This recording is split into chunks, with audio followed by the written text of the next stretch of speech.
Look, I'm about to tell you something that's probably going to tick off a lot of financial advisors. But you know what? Here's the truth. The difference between rich retirees and poor retirees isn't always just about how much money they saved. It's about what they bought with that money. I mean, I spent years looking at this stuff, and honestly, what I found is kind of terrifying. There are these 8 specific assets that wealthy retirees just, well, they won't touch them. But struggling retirees, they keep buying them over and over again. And if you own any of these right now, you might actually be destroying your retirement without even knowing it. So I'm Jason, by the way. I retired early at 39, and now I spend my time studying what actually works in retirement. Not the theoretical stuff that they teach in textbooks. I mean the real world patterns that separate the people who retire comfortably from those who end up struggling. And here's what's crazy. Most people think that they need more money to retire well, but what I've discovered is that poor retirement outcomes almost always come from buying the wrong assets, not from having not enough money. So if you want to avoid becoming a cautionary tale, you need to know what these 8 wealth destroyers are. Okay, this first one, it's going to sting for some of you, and that's timeshares. I know. You're thinking, Jason, it's guaranteed vacation time. It'll save me in the long run. But here's the thing though. I've never met a wealthy retiree who owns a timeshare. Never. You know why? Because they understand something that most people don't. Timeshares aren't assets. They're liabilities dressed up as investments. I mean, think about it. You're locked into the same place, same week, every year. You've got maintenance fees that just keep going up, special assessment fees that come out of nowhere, and if you ever want to get out, good luck. The resale market is basically worthless. Now, wealthy retirees, they rent luxury where they want, when they want. They keep their money liquid and working for them, instead of tied up in some contract that becomes another monthly bill that they can't escape. Actually, this reminds me of my friend Brad, and God, this story makes me mad. So, Brad and his wife, they went to one of those timeshare presentations in Florida. You know the ones, right? Free weekend getaway. All you have to do is sit through a short presentation. Well, 4 hours later, 4 hours, they walked out having signed a contract for a $45,000 timeshare in Orlando. The salesperson had them completely convinced that they'd save thousands on family vacations. Your kids will thank you, he kept saying. Think of all the memories you'll make. Well, fast forward 3 years, and Brad's paying $1,200 a month in maintenance fees that have gone up twice already. They've used it exactly once because, well, surprise, getting time off during their assigned week is nearly impossible. And when they try to book different weeks through the exchange program, additional fees every single time. But here's the kicker. Brad tried to sell it last year. You know what the resale company told him? Mr. Johnson, if you pay us $8,000 up front, we might be able to get you out of this contract. So now he's stuck paying maintenance fees on something that he can't use and he can't sell. That $45,000 investment is now costing him money every month with zero return. Meanwhile, his brother Tom takes his family to different places every year. Sometimes Hawaii, sometimes Europe, sometimes just camping in Colorado. He books when he wants, where he wants, and he's probably spent less than Brad over the same 3 years. And he's got actual memories from a dozen different places instead of the same Orlando condo every time. Coming up, I'm going to show you the asset that looks the safest, but might be the most dangerous of all.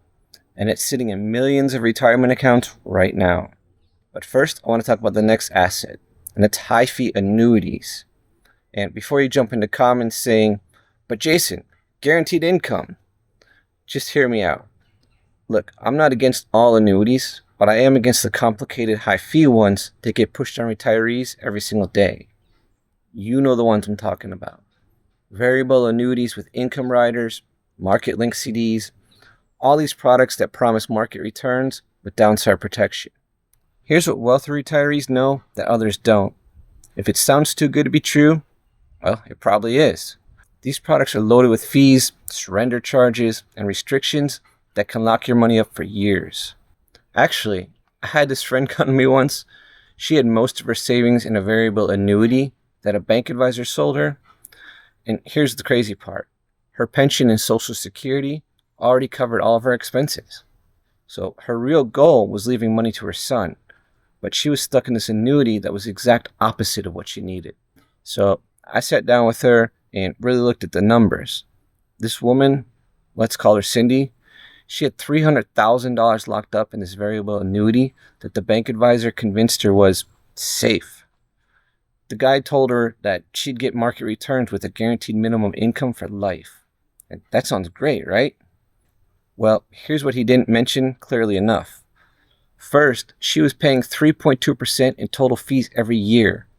That's almost $10,000 annually just in fees. Then there was a 7-year surrender charge that started at 8% and went down to 1% each year. So if she needed that money in the first few years, she'd lose a huge chunk just to access her own savings. But wait, it gets worse. The guaranteed minimum income was only 4% of her original investment, and it was delayed. She couldn't even start taking it until she was 65. Meanwhile, her money was invested in expensive mutual funds inside of the annuity that were underperforming the market.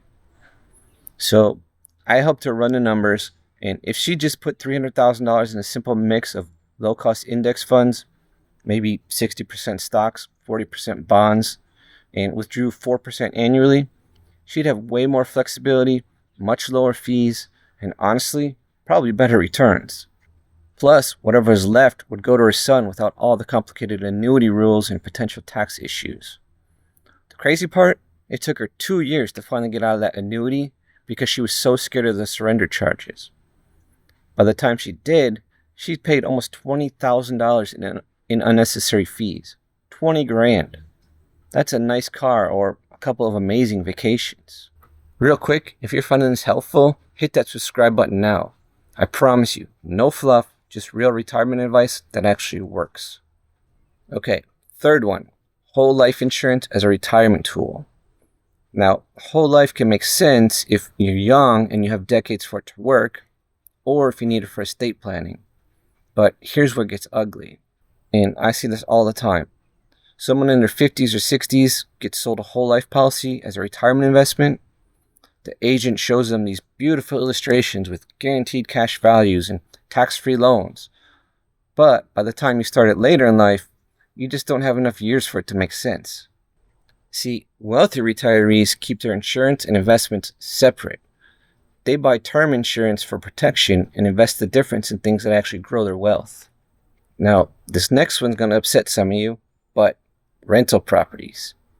Not all real estate. I'm talking about being a landlord when you should be enjoying retirement.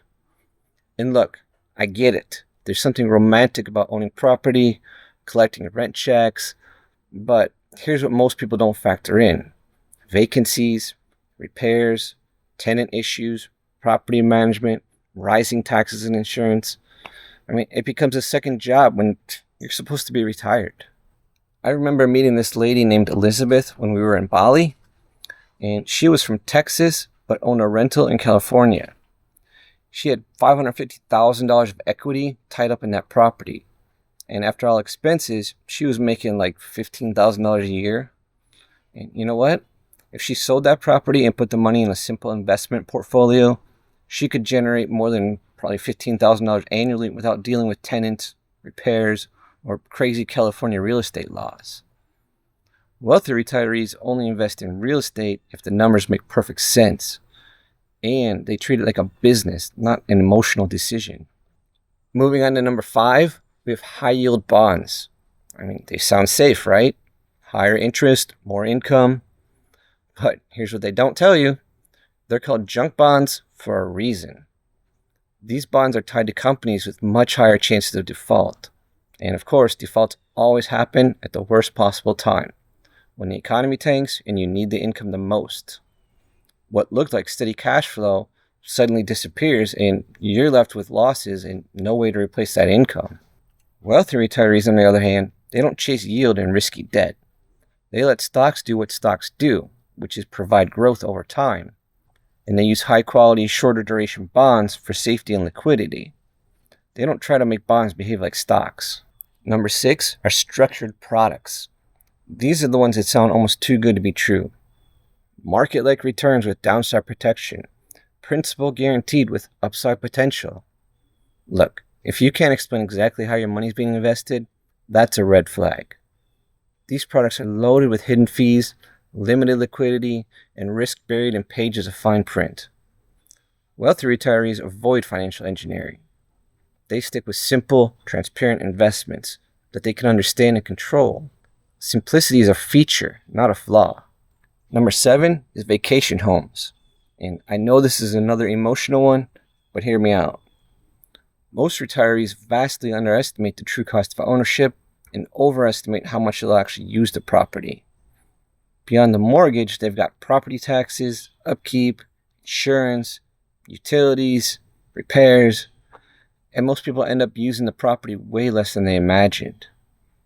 Wealthy retirees recognize that it's actually more efficient to rent luxury when they want it instead of carrying the ongoing cost of ownership.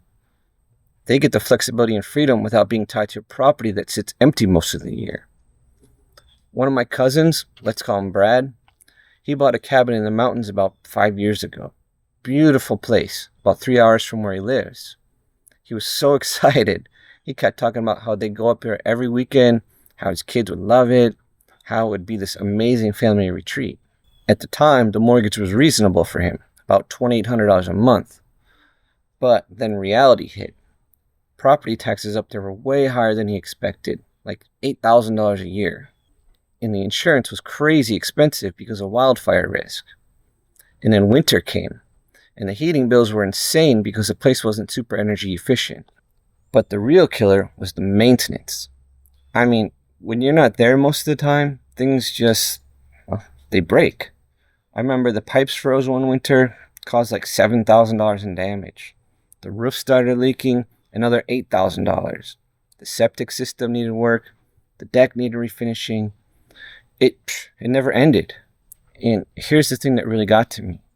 Brad started calculating how much each visit was actually costing him.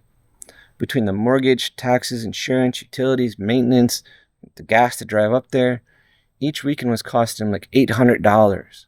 $800 for a weekend at his own place. So last year he finally sold it. And you know what he does now? He books different mountain rentals throughout the year. Sometimes Colorado, sometimes Utah, sometimes just a nice place a couple hours away. He's staying in nicer places, seeing different things, and spending way less money. Plus, if something breaks, he just calls the front desk or the property owner instead of getting his weekend ruined by a busted water heater. And the funniest part, his kids actually prefer it this way because they get to experience new places instead of the same cabin every time. And Brad, he's got his weekends back instead of spending them doing home maintenance 3 hours away from his actual home. Let me ask you, what do you think about vacation homes? Are they worth it or just another money pit? Let me know in the comments. I read every single one. All right, last one, and that's actively managed mutual funds. These things quietly destroy wealth through fees and underperformance. Here's how it usually happens. Retirees rely on advisor recommendations without realizing how much they're paying in embedded fees. Management fees, trading costs, commissions, they all add up. And after all that, most of these funds still underperform the broad market. Wealthy retirees use low-cost index strategies instead. Lower cost, less tax drag, more money staying in the portfolio where it belongs. So there you have it, the 8 assets that separate rich retirees from poor ones. The wealthy don't chase yield, they don't lock into complicated contracts, and they don't buy products that they can't understand. They keep things simple, transparent, and under their control. They focus on total return and tax efficiency, not flashy marketing promises. If this video opened your eyes to some mistakes that you might be making, do me a favor, subscribe to this channel. I share real retirement strategies that actually work. Just honest advice from someone who's been there. Thanks for watching. I'll see you in the next one.